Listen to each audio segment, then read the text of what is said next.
अस्सलाम वालेकुम नाज़रीन, प्रोग्राम सियासत और रियासत में आपको खुशामदीद कहेंगे। मैं हूं आपकी मेज़बान इरम चौधरी। हुक्मरान जमात तहरीक इंसाफ और इत्तेहादी जमात मुस्लिम लीग काफ के माबैन मुलाकातों के दौर जारी हैं और सिर्फ इन्हीं के दरमियान मुलाकातों के दौर नहीं जा रहे बल्कि अपोजिशन भी मेल मुलाकातों का सिलसिला जारी रखे है। हुक्मरान जमात इस बात पर दावा रखती है और यकीन भी रखती है, दावा किया भी जाता है और यकीन रखती है कि काफ लीग जो है उनके साथ है, इत्तेहादी उनके साथ है, चाहे MQM की बात की जाए या दीगर इत्तेहादी जमातों की बात की जाए। लेकिन मुस्लिम लीग काफ की जानिब से जो मामला चल रहे हैं, जो मुलाकातें हो रही हैं और अंदर की जो खबरें सामने आ रही हैं, वो हुकूमती बेंचेस के लिए तशवीशनाक सूरत हाल है। स्पीकर पंजाब असम्बली चौधरी परवेज इलाही का कहना था कि हिज़्ब इख्तिलाफ का साथ दिया तो वजारतों से मुस्ताफ़ी होंगे और मुस्लिम लीग काफ की क़यादत के फैसले ने कप्तान के मुश्किलात में अगर इजाफा कर दिया, क्योंकि कप्तानी खतरे में पड़ जाएगी। ज़रा ये भी कहते हैं कि तरीन ग्रुप ने वज़ीर आला पंजाब की दौड़ से अलहदगी इख्तियार कर ली है और मुस्लिम लीग नून ने भी चौधरी परवेज इलाही वज़ीर आला पंजाब के इंतखाब में ताउन की यकीन दहानी करवा दी। तो क्या पंजाब और वफाक की अगर बात की जाए तो पाकिस्तान तहरीक इंसाफ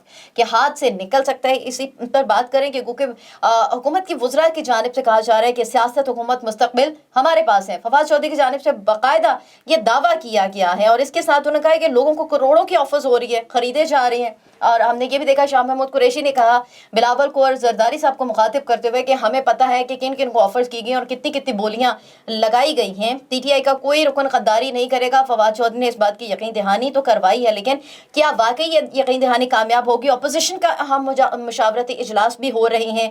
वज़ीर आज़म के खिलाफ अदम एतमाद नंबर गेम की क्या पोजीशन है, इस हवाले से गौर किया जाएगा। लेकिन तहरीक अदम एतमाद के हवाले से नंबर्स गेम की अगर हम बात करें तो उसमें सूरत हाल कुछ जो नजर आती है। PTI इत्तेहाद 179 से कम होकर 162 रह जाएगा। अपोजिशन इत्तेहाद की तादाद बढ़कर 179 हो जाएगी। तहरीक के मंजूरी के लिए अपोजिशन को 172 वोट दरकार होंगी। और इसके साथ साथ हमने ये भी देखा है कि अदम एतमाद कामयाब बनाने के लिए अपोजिशन के जो मुज़ाकरात भी जारी हैं, काफ लीग, BAP और MQM से मुज़ाकरात भी किए जा रहे हैं। और इसके साथ साथ हुकूमती इत्तेहादी MQM का फैसला क्या होगा, ये भी सवाल सामने आ रहा है।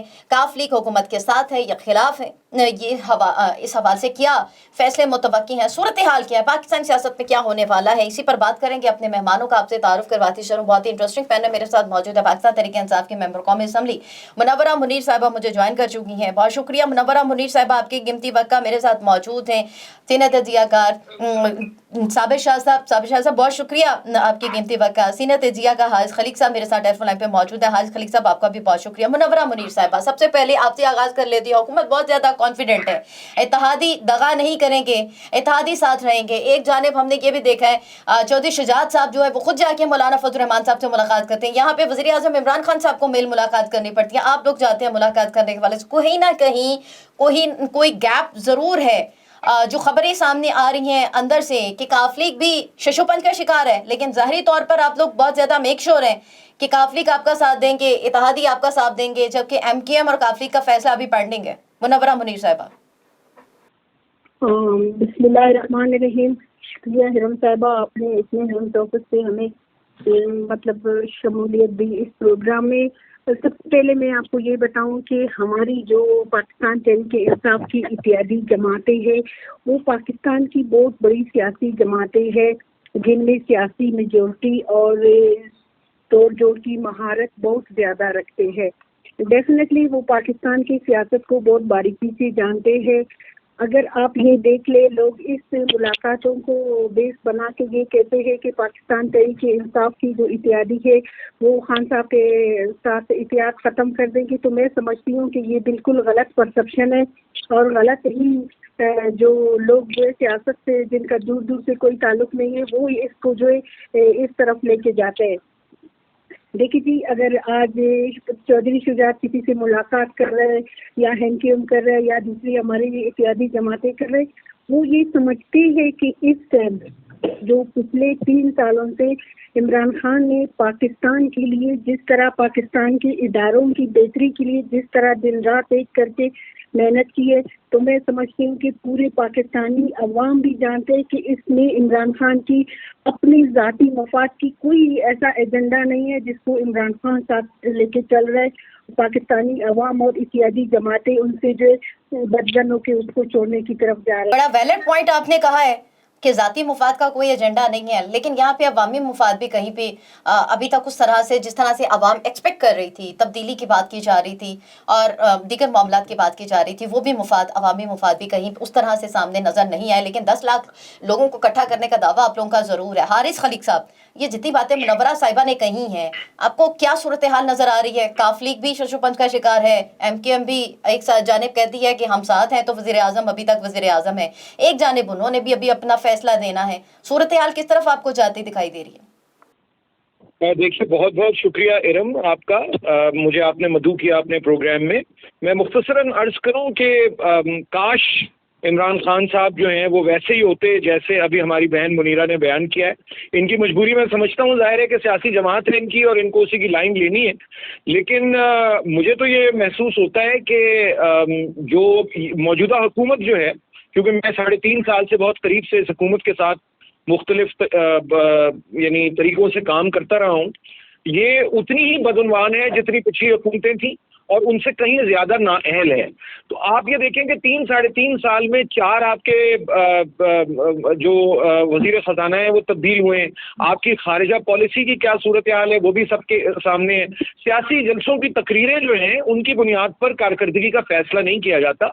और लेकिन साथ साथ मैं ये जरूर समझता हूँ कि इमरान खान साहब को जिस तरह से इक़्तिदार में लाया गया था, काश उसी तरह से उन्हें इक़्तिदार से न निकाला जा रहा होता, क्योंकि ये सिलसिला कहीं तो रुकना चाहिए। मेरा ख्याल है कि तमाम हुकूमतों को, सिर्फ असेंबलीज को नहीं बल्कि हुकूमतों को भी मुंतखब वज़ीर आज़म को 5 साल मुकम्मल करने चाहिए जैसे भी मुंतखब हुए थे ये।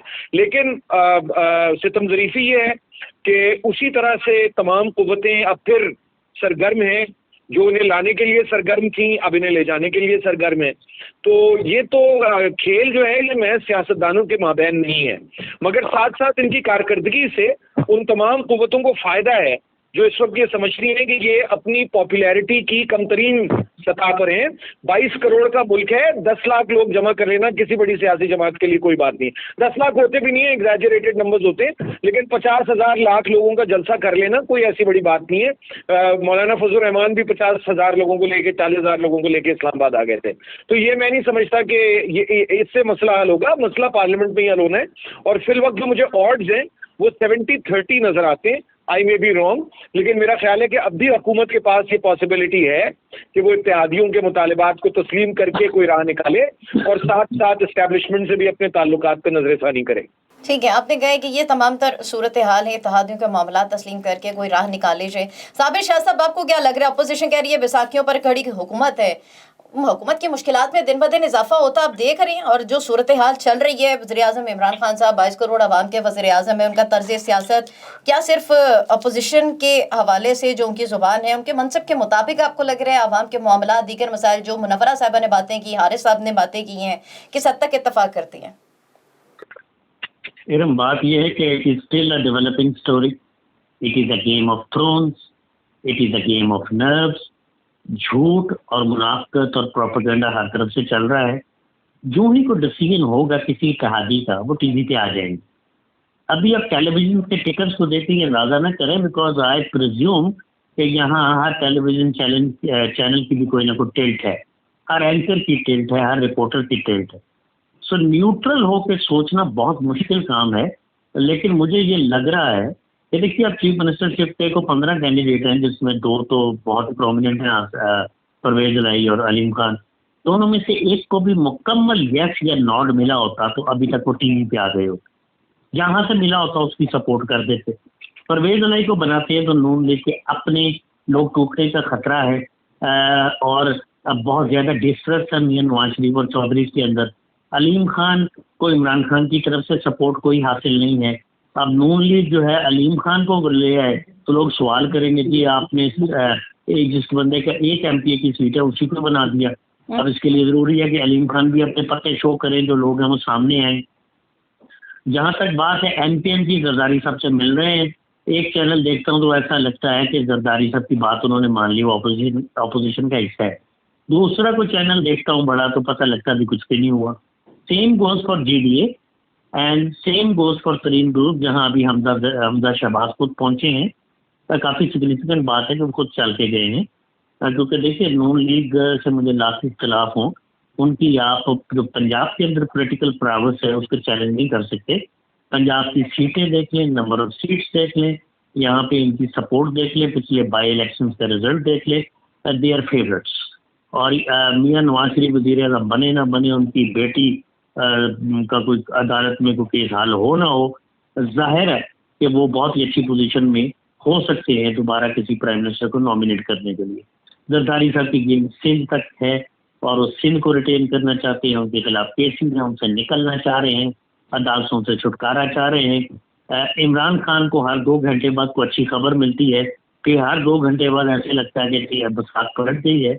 इसलिए जो डिसाइसिव कूदते हैं ना एकदम, powerful hands behind the curtain, खुफिया हाथ, जो हमेशा इस मुल्क की सियासत में एक्टिव रहे हैं, अभी तक मेरा ख्याल बड़े कॉशियस है, क्योंकि अगर वो कॉशियस ना हो ना तो एकदम फिर ये इत्तेहादी जो है ये एक एक करके फॉरेन सपोर्ट एक्सटेंड कर दे इमरान खान के मुखालिफों को। Yes, Imran position is weak, इसके बाद फॉरेन फंडिंग केस है भाई, उसका फैसला किसी टाइम आ सकता है अप्रैल के अंदर, वहाँ भी काम कमजोर है। लेकिन उसके अंदर एक मसला है ना कि जो फॉरेन फंडिंग केस आ गए वो फिर चैलेंज कर दे, और इतनी देर में प्रेशर आए कि मुस्लिम लीग नून ने भी चंदे लिए हुए हैं, पीपल्स पार्टी ने भी चंदे लिए हुए हैं, और चंदे तो इंसानों ने लिए हुए हैं, फजलुर रहमान भी चंदे लेते रहे हैं मुबैना तौर पर, तो इनके भी केस खोल लें, तो इकट्ठा फैसला दें। ये सारी सिचुएशन है, ये सारी एक डेवलपिंग स्टोरी है। जैसे यहाँ एस्टैब्लिशमेंट का रोल बहुत क्रिटिकल होगा अगर हमने इस मैच से निकला। मैं नहीं कह रहा कि उन्हें सियासत में हिस्सा लेना चाहिए, लेकिन जो रियलिटी है यहाँ मीडिया जो चौथा सतून है वो अगर हिस्सा बना हुआ है और एस्टैब्लिशमेंट सारी उम्र हिस्सा रही है, तो somebody has to rescue the country from all this। देखिए यहाँ तो सिविल वॉर वाली पोजीशन हो जाएगी कि उधर से वो 10 लाख ना सही 1 लाख वोट लिए। फजलुर रहमान के हजारों स्टूडेंट इस्लामाबाद में हैं, उनके जो उनका है स्कूल ऑफ थॉट, उसके पीपल्स पार्टी की सपोर्ट है, मुस्लिम लीग की बहुत ज्यादा पूरी जीटी रोड पे। अगर उनके वर्कर भी आ जाए तो फिर क्या होगा, ये तो क्लैश होगा, and the clash will spread to all parts of the country. किसको लैब में अंदर करना है, सभी पे केस है, सभी बेइल्जाम है। The moment you do it, courts will come into action, they will nullify any actions. I assure you at this situation speaker का रोल बहुत अहम है। बातें तो हम कर देते हैं जो इसको गैर जानबदार होना चाहिए, कैसे होना चाहिए। वो एक एमएनए होता है जो रूलिंग पार्टी से होता है, अचानक आप उसे कहते हो भाई तुम आज से न्यूट्रल हो जाओ, ये पॉसिबल नहीं होता, ये पॉसिबल नहीं होता। ये भी सोचना पड़ेगा कि स्पीकर आइंदा से कौन होना चाहिए, सिटिंग एमएनए को तो होना ही नहीं चाहिए। बात समझ नहीं आपने? ये सारे पॉइंट्स आपने सामने रखे, वैलिड पॉइंट्स हैं कि ये जितनी भी बातें हैं ये बड़ी अहम बातें हैं, क्योंकि सियासत इस वक्त जो है वो शतरंज की बसात बन चुकी है। एक जाने पे अपोजिशन, एक जाने पे हुकूमत है। अब खेला किस तरह से जा रहा है और खेलने वाले कौन है, ये सब मामला तो डिस्कस पाकिस्तानी सियासत में होते रही हैं। मुनव्वरा मुनीर साहिबा, वो वज़रा कहती हैं कि सियासत, हुकूमत, मुस्तकबिल हमारे हाथ में है। वज़ीर-ए-आज़म इमरान खान साहब कप्तान अपने खिलाड़ियों की मुशावरत से लफाजी कर रहे हैं। कप्तान के मशीर दोस्त हैं या उनके दुश्मन हैं? वो कुछ कह रहे हैं, उनको बयानात कुछ दिलवाए जा रहे हैं, सूरत हाल कुछ मुख्तलिफ है। अब अपोजिशन के हालात आप देख लें, इत्तेहादियों के अपने मामलात आप देख लें, उनको मनवाया जा रहा है। आप लोग जिस तरीके से हमारे सामने बात की कि इत्तेहादियों को मुतालबात तस्लीम करें, मनाएं उन्हें अपने साथ। आज कहते हैं आपके साथ हैं, कल कहते हैं फैसला करेंगे, फाइनल डिसीजन बाद में आएगा। देखिए जी, सबसे पहले मैं 4 वज़ीर ख़ज़ाना की जो बात हुई, मैं उनको जो ज़रा क्लियर करूं कि देखिए जी, पाकिस्तान तहरीक इंसाफ वो वाहिद पार्टी है कि जिसमें कारकर्दगी की बुनियाद पर लोगों को जो आगे लाया जाता है। हमें फ़ख्र है कि हमने वज़ीर ख़ज़ाना अपने पाकिस्तान के 4 मरतबा तब्दील किए तो पाकिस्तान की मुफाद के लिए तब्दील किए। जो डिलीवर नहीं कर सकते हम उसको रखना भी नहीं चाहते, जो डिलीवर करेंगे हम उसको प्रमोट करेंगे, आगे लाएंगे। दूसरा ये कि खारिजा पॉलिसी जो पाकिस्तान तहरीक इंसाफ ने बनाया है वो मुल्क के लिए बना है, जो किसी के आगे झुकेंगे नहीं। हाँ, अलबत्ता इसमें इमरान खान का ये कसूर है कि उसने ऐसे खारिजा पॉलिसी अपने दौरे हुकूमत में आगे लाया है जो कि बहुत सारे माफिया और मुफाद पसंदों की या मुफाद परस्तों की मुफाद में नहीं है।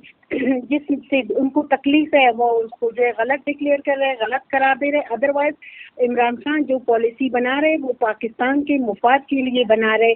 जिन्होंने पाकिस्तानी अवाम अवाम ने इमरान खान को वोट दिया है। इमरान खान उनके लिए और उनके आने वाले नस्लों के लिए पाकिस्तान बना रहे। इसमें कोई शक नहीं कि पाकिस्तान के अवाम को इमरान खान की पॉलिसी समझ आने लगी है। उनको पता है कि इमरान खान हमारे लिए कर रहे हैं। बेशक हम थोड़ी सी वक्त के लिए मुश्किलात में अपना वक्त गुजारेंगे, लेकिन आगे आने वाला दौर हमारा रोशन होगा। वो क्या कहते हैं कि हर अंधेरी के पीछे रोशनी है। लेकिन मैं आपको बताऊं, हेलो, आप मुझे सुन रहे हो? जी जी। जो लोग इस टाइम पीडीएम में शामिल सियासी पार्टियों की बातें करते हैं, उनको सबसे पहले अपने उसमें जानना चाहिए, गिरेबान में जानना चाहिए कि पाकिस्तान को हमने किस हालत पे पहुंचाया है। जो आज इमरान खान से हम ये तवक्को कर रहे हैं कि वो 3 सालों में हमें पाकिस्तान तब्दील करके दे दे, अगर वो सियासी लोग, वो सियासी बसीरत रखने वाले लोग होते तो आज मेरे ख्याल में अपने मफाद के लिए पाकिस्तान को इस तरह बदनाम और रुसवा नहीं। मुनव्वरा साहिबा, यहाँ पे मैं आपसे गुजारिश करना चाहूंगी, रहमान के लोग जमा करने में जमीन आसमान का फर्क है। मुनव्वरा साहिबा, यहाँ पे मैं आपसे अपना फजलुर रहमान जो मुल्कों से चंदा लेते, जो मदरसे बनाते, जो लोगों के बच्चों को सिर्फ 2 वक्त की रोटी तक महदूद रखते हैं, अपनी सियासी मुफाद के लिए उनको इस्तेमाल करते, उनके लिए तो लोग। मुनव्वरा साहिबा, एक गुजारिश आपसे करना चाहूंगी जी, एक गुजारिश आपसे करना चाहूंगी, मेरी बात। इमरान खान के लिए दर्द रखते हैं, जो उनकी पॉलिसीज को जो है इंडोर्स करते हैं, जो उनकी पॉलिसी को। अच्छा, एक सवाल है जो मैं आपसे करना चाहता हूँ कि अगर आप मेहरबानी करके मेरा सवाल सुन लें। हमने जो आपने हमेशा से पाकिस्तान तहरीक इंसाफ के जो वज़रा हैं, जो MNA MPs हैं, हमेशा से वही बातें करते हैं कि पाकिस्तान इस हालत में मिला ये था, जितने कर्जे लिए जा रहे हैं, फटफ की जो सूरत हाल है, इसके साथ साथ कशकोल तोड़ने की बात की गई थी, कशकोल फिर उठाना पड़ गया, पाक ईरान गैस पाइपलाइन मंसूबा इल्तवा का शिकार है, बिजली हम महंगी दे रही हैं, गैस के मामलात हम नहीं हैंडल कर ले, क्यों कि हम सुपर पावर अमेरिका के ज़ेरे असर हैं, जिसकी वजह से जो चीन के साथ जो मामला जिस तरह से चल रहे हैं वो भी सारी सूरत हाल है। अगर पाक ईरान गैस पाइपलाइन मंसूबा सामने आता, उसको आगे कंटिन्यू किया, और दीगर भी ऐसे मंसूबे हैं कि अगर हम सुपर पावर के असर से निकल कर अपने मामलात को बेहतर करें तो आपको नहीं समझ सकते कि आप ये मंसूबों की वजह से आसानी भी आती, मुआशी इस्तेकाम भी आता है, दीगर मामला भी होते हैं, और कुछ नहीं तो आप लोगों की जमात अगर मुआशी तौर पर कुछ इस्तेकाम में आकर अवाम को रिलीफ ही दे देती है, तो ये अपोजिशन का तो एक एजेंडा, PDM का एजेंडा क्या है? महंगाई से मारी अवाम, महंगाई की वजह से अवाम के जो इशू सबसे ज्यादा बढ़ चुके हैं, और एजेंडा PDM का भी, अपोजिशन का भी यही है कि हुकूमत को घर भेजना है, क्योंकि ये इवन के अवाम को भी रिलीफ देने में नाकाम है। मेरी जान, आप मुझे 2 मिनट सुने। PDM का कोई एजेंडा नहीं है, PDM का अपना कोई जाती एजेंडा है। मैं आपको बताऊं, इस टाइम पाकिस्तान के ये सियासी जमातें जो इस टाइम में PDM में शामिल है, इनकी तमाम के MPs MNAs आपके अपने हल्कों से मुंतखब हो गए। मैं आपको एक छोटा सा एग्जांपल दे दूंगा। हाँ, अगर वो अपने हल्कों में जाए, अपने अवाम के लिए ये लोग दर्द रखते हो, अपने अवाम के साथ ये लोग मुखलिस हो, तो ये कुछ ना करें। तो मुनव्वरा साहिबा, 2014 में किसका एजेंडा था? अपने हल्कों में जाए, अपने प्राइस कंट्रोल कमेटियां बहाल करें। इनके महंगाई में मैं आपको बताऊं 50। मुनव्वरा साहिबा, 2014 में किसका एजेंडा था? मेरा सवाल आपसे यही है। ये जानबूझ के लोगों के साथ मिल जाते हैं, महंगाई को परवान चढ़ाते। मेरा आपसे सवाल ये है कि 2014 में किसका एजेंडा था? 2014 में जब कंटेनर पे खड़े होके 126 दिन का धरना दिया गया था, तब किसका एजेंडा था? भाईजान, तब भी हम यही कह रहे थे ना कि ये लोग अपने लोगों के साथ मुखलिस हो। आज हम जितने भी हैं, मैंने MPs पाकिस्तान तहरीक इंसाफ के बने हैं, हम अल्हम्दुलिल्लाह बहुत दिन रात कोशिशें कर रहे, लेकिन जो स्ट्रॉन्ग माफिया इन्होंने पाकिस्तान में जो बीज उन्होंने बोया था, वो आज एक कदावर दरख्त बन गए। हम उन कदावर दरख्त जो माफिया की सूरत में, उनको तोड़ना बहुत मुश्किल काम है। ये इम्पॉसिबल है कि हम 3 सालों में ये कर सके। इंशाल्लाह ये इमरान खान के ईमानदारा लीडरशिप में ये दिन जरूर आएगा कि ये पाकिस्तान इन माफिया से जो आपने कहा है कि उम्मीद अभी भी आप लोग जाहिर कर रहे हैं कि इन माफिया से हम छुटकारा पाएंगे, गवर्नेंस को बेहतर करेंगे, डिलीवर करेंगे। हारिस खलीफ का 2014 में कौन सा एजेंडा था और अब कौन सा एजेंडा चल रहा है? सर, ये तो कंफ्यूजन अभी तक मौजूद है। जब अपोजिशन में थे तब एजेंडा और था, अब हुकूमत इक़्तिदार में है तब भी एजेंडा मतलब और है। नहीं, कोई कंफ्यूजन नहीं है। ये बहुत बड़ी मिथ है जिसको प्रोपेगेंडा के जरिए से जिसका प्रचार किया गया है कि इमरान खान साहब बड़े कोई मुखलिस और ईमानदार आदमी है, मैं तो इस बात को तस्लीम नहीं करता। और ये मेरी ज़ाती राय है, मेरे अपने जो पीटीआई के दोस्त हैं उनकी अपनी राय है, मेरी अपनी राय है, मैं तो बिल्कुल नहीं मानता। देखिए, फिक्री बदयांती में तो ये बहुत ज़्यादा आगे हैं। जिसे ये यू टर्न कहते हैं वो बेउसूली होती है सारी दुनिया में, जिसे ये यू टर्न की सियासत कहते हैं, और मिसालें देते हैं कि नेपोलियन ने भी यू टर्न लिया, और मिसालें भी सारे ऐसे कॉन्करर्स और फाशिस्ट रहनुमाओं की मिसालें हैं जिनकी नज़ीर नहीं मिलती। तमाम गैर जमहूरी लोगों की मिसालें इन्होंने आज तक हमें दी है। अब जो सवाल ये पैदा होता है कि माफियाज का रूल है, तो भाई ये आटा चोरी, गंदम चोरी, शुगर माफिया, खाद की चोरी, ये सब किसके ज़माने में हुई है? ये तो पिछले 3 साल के अंदर ही हुआ है ना। ये हमने तो नहीं, पिछली हुकूमतों में भी इसी तरह। मैंने तो आपसे पहले भी अर्ज किया कि पहले कौन से फरिश्ते थे, लेकिन अब इनको फरिश्ता समझना, फूल्स पैराडाइज में रहना है, एक बात। दूसरी बात, जहां तक चूंकि आप अदम एतमाद पे गुफ्तगू कर रही हैं, देखिए, खारजा पॉलिसी के सिलसिले में मैं आपसे अर्ज करूं, कशकोले गदाई लेकर आपने 4-3.5 साल में उतना कर्ज लिया है जितना पाकिस्तान ने पिछले 14 साल में लिया था इनके वक्त से पहले। ये नंबर्स मौजूद हैं, इनकी अपनी शुमारियात दी हुई, ये किसी ने नहीं है, सरकारी शुमारियात में आपको बता रहा हूँ। अच्छा, वो कर्जा किस लिए लिया है कि जी पहले वालों ने चूंकि कर्जा लिया था तो हमें उतारना है। अच्छा, फिर आप कशकोले गदाई, आप तो उज्बेकिस्तान और आज़रबाईजान से भी खैरात मांगने चले जाते हैं। इस काम में वो माहिर हैं, और इस काम की जो महारत है वो आपकी खारजा पॉलिसी को कभी आज़ाद नहीं होने देगी। आप, वो इकबाल का एक शेर है कि हो सदाकत के लिए जिस दिल में मरने की तड़प, पहले अपने पैकरे खाकी में जहां पैदा करे। और ये जो पैकरे खाकी में जहां है, ये भड़के मारने से, अपने मुखालिफिन को गालियां निकालने से, इससे पैदा नहीं होती। ये बहुत एक मेहनत का तलब काम है। और मैं गुजारिश ये करूं कि 3-3.5 साल, मैं तो समझता हूं कि 5 साल हर हुकूमत को पूरे करने चाहिए। ये एक उसूली बात होनी चाहिए ताकि दस्तूर पर अमल दरामद हो और इस किस्म की सियासी खलफिशार और इंतशार का हम शिकार न हो। मगर मैं ये बात भी साथ साथ आपको कह दूं कि ये 30 साल भी रह गए तो हालात पहले से खराबतर ही होते जाएंगे। इन्होंने कहा बिजली सस्ती हो रही है, अगले दिन 5.5 रुपए यूनिट पे बढ़ गए। जिस दिन इनको ये पता नहीं होता कि इनके अपने जो मातहत इदारे काम कर रहे हैं उनकी क्या सिफारिशात हैं। इनको ये कह रहे हैं कि मैंने 20 रुपए जो है पेट्रोल कम करने के बजाय 10 रुपए कम कर दिया। भाई, जब आप पावर में आए थे तो 90 रुपए लीटर था, अब 150 रुपए 35 पैसे लीटर है आज की तारीख में, जो सुपर पेट्रोल है। अच्छा, ये डीजल, आप मौलाना फजल रहमान को आप बेशक डीजल कहते रहे, पहले भी माजी में भी कहा जाता था, ये दीगर सियासतदान भी एक दूसरे को बुरा भला कहते थे, लेकिन डीजल की कीमत जितनी आपके ज़माने में बढ़ी है, जिसपे हमारे सारे रूरल एरिया का और हमारी सारी पब्लिक ट्रांसपोर्टेशन का इन्हिसार है, वो सबके सामने है। ये कोई ढकी छुपी बात नहीं है। जो मेरी वालदा का एक इंजेक्शन बड़ा महंगा, उन्हें एक इंजेक्शन लगता है, वो बहुत ज़ईफ है, जो 770 रुपए का पिछले साल आता था वो इस साल 1400 रुपए का आता है। ये बातें सबके सामने है। ये कैसे, मुझे नहीं समझ में आता कि ये, इसके लिए एक खास तरह की अंधेरी लगाने की ज़रूरत है, जिसको ब्लिंकर्स हम कहते हैं ना, खोपे, वो लगाने की ज़रूरत है कि आपको कुछ और नज़र ना आए, सिर्फ एक कल्ट फॉलोइंग है, एक शख्स नज़र आ रहा है और उसकी शख्सियत परस्ती पे हम आमादा हैं। मैं समझता हूँ निज़ाम को बिल्कुल चलना चाहिए, मगर इमरान खान साहब एक नाअहल वज़ीर आज़म साबित हुए हैं। अच्छा, साबिर शाह साहब, ये जितने भी पॉइंट मुनव्वरा साहबा ने बोले हैं, हारिस साहब ने बोले हैं, मैं आपसे ये जानना चाहूँगी कि कंटेनर पर खड़े होकर 2014 में जितनी बातें कही जाती थी अपोजिशन में रहते हुए, आज उनका तर्ज सियासत और जो मुखातिब करती हैं, अपनी तकारीर में मुखातिब करती हैं, वही जलगी नजर आती है। वज़ीर आज़म तो 22 करोड़ अवाम का वज़ीर आज़म होता है, वो अपोजिशन का भी होता है, दीगर मामलात में इख्तलाफात अपनी जगह पे मौजूद हों, लेकिन अभी जो ये शख्सियत परस्ती की जो बात की जा रही है और कॉन्फिडेंस अभी भी हुकूमत का उसी तरह से है। नो डाउट जो एक आईनी तरीक़ाकार है, आईनी मुद्दत पूरी होनी चाहिए एक वज़ीर आज़म की, लेकिन ये जो एक रिपीट टेलीकास्ट होता ही चला जा रहा है और ये होता चला जाएगा, तो फिर सियासत कहाँ पे, किस नहज पे जाके खड़ी होगी? देखिए, अपोजिशन पार्टीज ऐसी होती हैं, जब आप अपोजिशन में होते हैं तो बहुत कुछ कहते हैं, जब पावर में आते हैं तो आप कुछ नहीं कर पाते, कर ही नहीं सकते। उसकी वजह साइड पे लोग हैं भी, लोगों ने एमपी के टिकट से लेकर सेनेट के टिकट से लेकर आपकी लॉबिंग और आपकी इश्तिहारबाजी के लिए करोड़ों अरबों का खर्चा होता है, सबको सीटें चाहिए होती हैं।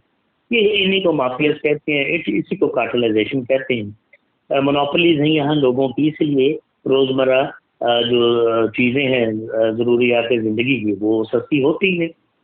ना आरसी का रोल कम होता है, ना farm to market road network बनता है। अगर कहीं है भी तो फार्मर की जो बेचारे की वो जो प्रोड्यूस है वो मार्केट तक आती नहीं। जिस दिन वो डायरेक्ट आएगी चीज़ें ज़रा सस्ती हो जाएंगी। प्राइस कंट्रोल कमेटी नाम की चीज़ कोई नहीं है, ACDC सोए हुए हैं, पुलिस जो है वो बिल्कुल सोई हुई है। तो यहाँ आवाम जो है ना जी, देखना ये है कि किस तरह अरसा लास्ट करती है ये सिचुएशन। अव्वल तो लोग अनएम्प्लॉयड हैं, कुछ अंडर एम्प्लॉयड है, जो एम्प्लॉयड है उनकी तनख्वाहें नहीं बढ़े, उजरत नहीं बढ़े और महंगाई हो गई है डबल ट्रिपल से ज़्यादा। कब तक आवाम का स्टेमिना लास्ट करेगा? क्या ये अभी भी जलसों का हिस्सा बनते रहेंगे? क्या अभी भी इंतखाबी इस्लाहत नहीं होंगी?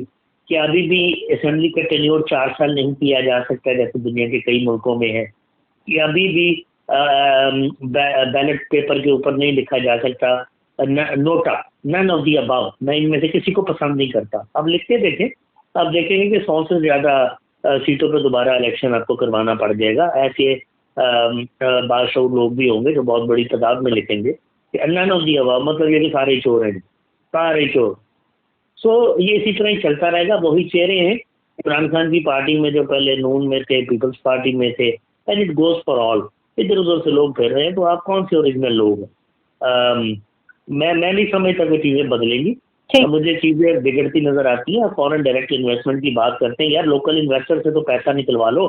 20 अरब डॉलर वो क्रिप्टो करेंसी में डाल सकते हैं जो सिक्योर नहीं है पाकिस्तान जैसे मुल्क में। यहाँ लोग पैसा लेके भाग सकते हैं। तो 20 अरब डॉलर मुल्क के अंदर लगाया हो, 10 अरब डॉलर लगाया हो ना, मोहम्मद बिन सलमान को सलाम करने की जरूरत है, ना यूएई के बादशाह को, ना IMF के दरवाजे पे चक्कर लगाने की जरूरत है। आप तो क्या करें, डॉलर के चक्कर लगाते हैं। लोगों का कॉन्फिडेंस नहीं है किसी के ऊपर, ये किसी हुकूमत के ऊपर। It is very very very unfortunate कि लोग सिर्फ एक हुकूमत को ब्लेम करते हैं। Should not be the case. I don't want to be unfair. It is not just Imran Khan. Tell me who is the best, you tell me who is better than all. ये lecture इवल वाली मुझे theory ना दीजिए। ये तो आवाम decide करेगी ना शाह जी। आवाम ने डिसाइड करना है कि अब वो किसके ऊपर ट्रस्ट करती हैं या किसको ट्रस्ट करके लेकर आती है। मुनव्वरा साहिबा, आप मुझे सुन सकती हैं? मुनव्वरा साहिबा, आप मुझे सुन सकती हैं? अच्छा मुनव्वरा साहिबा, वक्त की कमी है। आप तीनों मेहमानों से सिंगल लाइन आंसर में आप लोगों से जानना चाहूंगी। सबसे पहले आपसे जानना चाहूंगी सादिक संजरानी साहब की दफा और एतमाद का वोट लेने की दफा, जो अपोजिशन को आपने सरप्राइज दिया, अभी भी अदम एतमाद पे वही सरप्राइज आप देने के लिए पुरुमीद है? जी बिल्कुल, ज़रूर।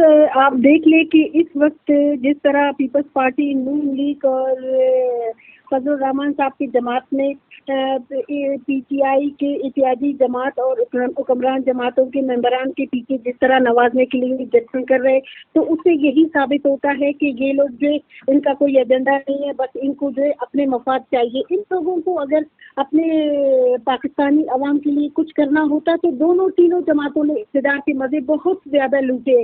उस टाइम उन्होंने पाकिस्तानी अवाम की बेहतरी के लिए क्यों कुछ नहीं किया जो आज इमरान खान के पीछे। मुनव्वरा साहिबा, अगर पाकिस्तान तहरीक इंसाफ ही कुछ कर लेती, अगर पाकिस्तान तहरीक इंसाफ ही कुछ कर लेती तो अपोजिशन को क्या करने की जरूरत थी? हारिस खलीक साहब, कोई सरप्राइज? इंसाफ को आप जनवर कंप्लीट करने दो। पाकिस्तान तहरीक इंसाफ ने जो पॉलिसीज बनाई, आपको पता है, आप माशाल्लाह एक दिन में कई बिल पास हुए हैं। मुनव्वरा साहिबा, एक दिन में कई बिल पास किए गए हैं। इम्प्लीमेंटेशन के लिए टाइम चाहिए होता है। आप लोग, हमारे पास से कोई अलादीन का चिराग नहीं है जहाँ से हम पॉलिसी बनाते हैं, लिखते हैं और लिखने के साथ ही इम्प्लीमेंट होते हैं। इम्प्लीमेंटेशन के लिए ये ब्यूरोक्रेसी के पास जाता है। ब्यूरोक्रेसी उनको जो देखते हैं, जो इम्प्लीमेंटेशन के लिए आप हमें टाइम दोगे, हम अपना टेन्योर कंप्लीट करेंगे, उसके बाद हमारे ऊपर आपको। ये तो हारिस खलीक साहब ने कहा है ना कि टेन्योर जी। मुनव्वरा साहिबा, हारिस खलीक साहब ने कहा है कि आईनी मुद्दत हर वज़ीर आज़म को पूरी करनी चाहिए, ऐसा होना चाहिए। हारिस खलीक साहब, हमने देखा है सादिक संजरानी की दफ़ा और साहब की दफ़ा और जो एतमाद का वोट लेना था तब सरप्राइज दिया गया था। अभी कोई ऐसी सिचुएशन आप देख रही हैं कि जिस तरीके से काफ़ी मेहनत भी कर रही है हुकूमत, अपनी तरफ से बहुत ज़्यादा कॉन्फिडेंस भी शो कर रही है, को सरप्राइज दिया जाएगा अब की बार भी अपोजिशन को? देखिए, बिल्कुल उसका मैंने आपसे पहले गुजारिश की कि 30% इम्कान है, लेकिन पलड़ा जी आपने 70-30 के ऑड्स दिए ना, लेकिन मतलब जो जितना एतमाद है वो 70-30 के अकॉर्डिंग नहीं बन पा रहा। मैं इसलिए आपसे पूछ रही थी कि कोई नहीं, मेरा ख्याल है कि हुकूमत के पास सबसे ज़्यादा वसाइल होते हैं। और जैसे साउथ पंजाब सूबा महाज बना के 18 इलेक्टेबल साउथ पंजाब से शामिल करा के PTI की गवर्नमेंट के नंबर पूरे किए गए थे। वही मसला है ना कि वो जो बागमती का कुंभा फवाद चौधरी साहब अपोजिशन को कह रहे हैं, PTI खुद भी तो बागमती के कुंभा जोड़ा था ना। तो अब मसला है अपोजिशन का पलड़ा इस वक्त भारी है, मगर आखिरी मौके पर कुछ भी हो सकता है। मैं साबिर शाह साहब से बिल्कुल इत्तफाक करता हूँ कि it is a developing story. ठीक है, डेवलपिंग स्टोरी। साबिर शाह साहब, अभी हारिस खलीक साहब ने 70-30 का परसेंटेज दिया, आपको क्या सिचुएशन लग रही है? खैर मेरे लिए नंबर देना जरा मुश्किल है, लेकिन मैं हुकूमत कमजोर महसूस होती है मुझे। जो हरकतें हैं, जो जुबान है, वो कमजोर मुझे महसूस हो रही है। जिस तरह प्राइम मिनिस्टर साहब अपने मिजाज के खिलाफ चल के जा रहे हैं लोगों के पास, और दूसरी तीसरी दफा जा रहे हैं, तो मुझे तो कमजोर महसूस हो रही है। लेकिन as I say, you never know which way the wind blows tomorrow. क्या बड़ी डेवलपमेंट हो जाए, यू नेवर नो। ये जो मैं बात कर रहा हूँ, ये बहुत इंपॉर्टेंट है। डेस्परेशन बहुत ज्यादा है। स्टेक होल्डर्स जो हैं वो बहुत ज्यादा अननर्व्ड हैं। यहाँ बहुत सारे स्टेक होल्डर्स हैं। It is not seemingly an easy process, let me tell you, to de-seat Imran Khan. लेकिन कितनी आसानी से ये होता है, कितनी मुश्किल से होता है, ये हमें देखना पड़ेगा 25 के बाद क्या सिचुएशन बनती है। It will not be easy for him to go home just like that without creating any fuss और मैस। तो बहुत ज्यादा, मैंने आपको कहा, बहुत ज्यादा माफियाज इन्वॉल्व होते हैं। देखिए क्या बनता है। अगर कोई निजूमी है तो मैं कह नहीं सकता, कोई सितारों का हाल जानता हो तो मुझे भी बताइएगा। I do not honestly see any big thing happening within the next 1 or 2 days. ये कोई 10-12 दिन का प्रोसेस है। आपको रोजाना मुनाफकत और मीटिंग्स और नजर आएंगी, हाथ मिला रहे होंगे, खाने चल रहे होंगे, क्योंकि काम जरा लंबा है अभी। तो इसी तरह वो जो छोटे छोटे ग्रुप्स हैं, उन्होंने अपने भाव लगाए हुए हैं। तो मुल्क और कौम वाली ये स्टोरी छोड़ दें, मैं तो चैनल ही आगे कर देता हूँ जब ये नाम आए। मुल्क और कौम की बेसिल और मुफाद, all nonsense, all rhetoric, they are all spelling out the rhetoric. तो ये जाती मुफाद है। अरबों रुपए की गेम है मैडम, अरबों रुपए की मंडी लगी हुई है। ये जिस जानिब इशारा किया गया है हुकूमत की वुज़रा की जानिब से कि ये बेटा और बाप जो है थैले लेके करोड़ों की बोलियां लगा रहे हैं। हॉर्स ट्रेडिंग तो हमेशा से चलती रही है, कंडेम तो जरूर किया गया, इलेक्टेबल की भी बात की जाती रही है, कंडेम जरूर किया गया। ये सारे मल्टी बिलियनर हैं, सारे के सारे। ठीक है, लेकिन जो आपने बात की है कि अनप्रिडिक्टेबल है और जो सूरत हाल है गैर यकीनी की सूरत हाल भी है और सस्पेंस भी है, एक सियासी सूरत हाल, एक सस्पेंस सीरीज बनती चली जा रही है। बहुत शुक्रिया। मेरे साथ मुनव्वरा मुनीर साहबा मौजूद थी, हारिस खलीक साहब मौजूद थे, साबिर शाह साहब मौजूद थे। पाकिस्तानी सियासत हर गुजरते दिन के साथ उसके अंदर तब्दीली भी आती जा रही है और यही लग रहा है कि आने वाला वक्त, आने वाले दिन में सियासी सूरत हाल क्या होगी, और यही देखना बाकी है कि क्या हुकूमत अपनी जगह पे पुरअतमाद रहती है या अपोजिशन रहती है। प्रोग्राम सियासत और रियासत का वक्त खत्म हुआ। चाहते हैं अपनी मेजबान चौधरी को इजाजत दीजिए। अपना ख्याल रखिएगा। अल्लाह हाफिज।